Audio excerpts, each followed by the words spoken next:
Premièrement, le procureur de la République s'est exprimé. Le procureur de la République s'est exprimé sur cette histoire.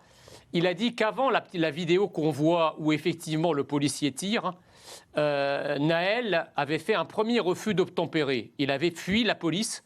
Il avait manqué d'écraser un cycliste. Manqué d'écraser. Ça, c'est toutes les versions fausses que vous racontez. Et manqué d'écraser une femme. Toutes les versions fausses que vous racontez. C'est pour ça qu'ensuite, il a été rattrapé par la police. Et moi, je peux vous poser une question. C'est faux. Pourquoi vous et moi, si on avait été dans la même situation, on ne serait pas morts?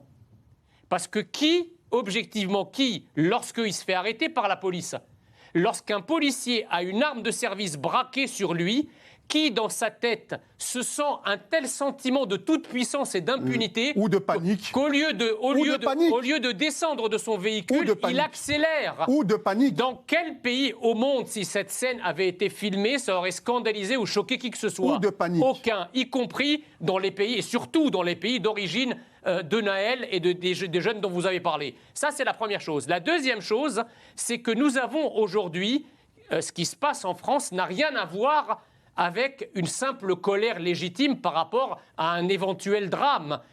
Quel est le rapport entre la mort de Naël et le fait que des gens brûlent le drapeau français, ou brûlent des médiathèques, ou brûlent des annexes de la mairie ou des cinémas? Quel est le rapport entre la mort de Naël et le fait qu'on macule d'encre et d'inscription le mémorial de la déportation qui est à Nanterre? Quel est le rapport? Donc nous avons en France aujourd'hui un volcan de haine de la France qui existe dans des territoires de nos France et qui n'attend qu'une allumette pour exploser. Ce qui est en train de se passer en France aujourd'hui me fait passer pour un modéré, parce que quand je disais que ces choses-là existaient et que ça allait arriver, on disait que c'était un fantasme d'extrême droite. Eh bien, vous avez devant vos yeux aujourd'hui les prémices d'une guerre civile.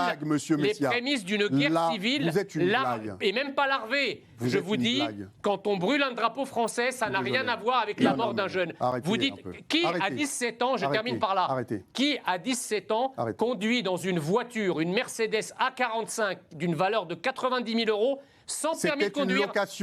Une location qui vaut plus de 1 500 euros le week-end, avec 9 000 euros de caution pour l'avoir. Moi, je suis désolé, quand j'avais 17 ans, je ne roulais pas dans ce type de bolide et mes parents non plus. Donc, si vous voulez...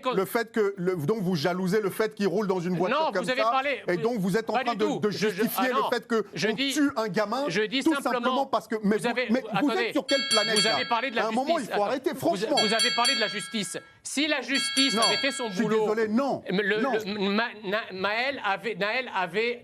Respectez la vie humaine au moins. Ross et Jean Messia, on va se tourner vers... aux antécédents judiciaires. On va se tourner vers le maire de Neuilly-sur-Marne. Si la justice avait fait son boulot et que dit le premier refus d'obtempérer, on avait foutu Naël en prison, ne serait-ce que pour 1 mois ou 2, peut-être que Naël serait encore de ce monde. Donc oui, la justice est laxiste. Oui, chaque acte de délinquance à partir de 15-16 ans doit être puni. Donc effectivement, le laxisme judiciaire rétablissons la peine de mort, de l'idéologie que vous souhaitez et qui pourrit la justice a abouti à ces drames. Merci messieurs Ross et Jean Messia. Monsieur le maire, vous entendez ce que Ross et Jean Messia se disent. Est-ce que vous ressentez aussi ces deux France qui ne se rencontrent pas finalement, qui ne se parlent pas?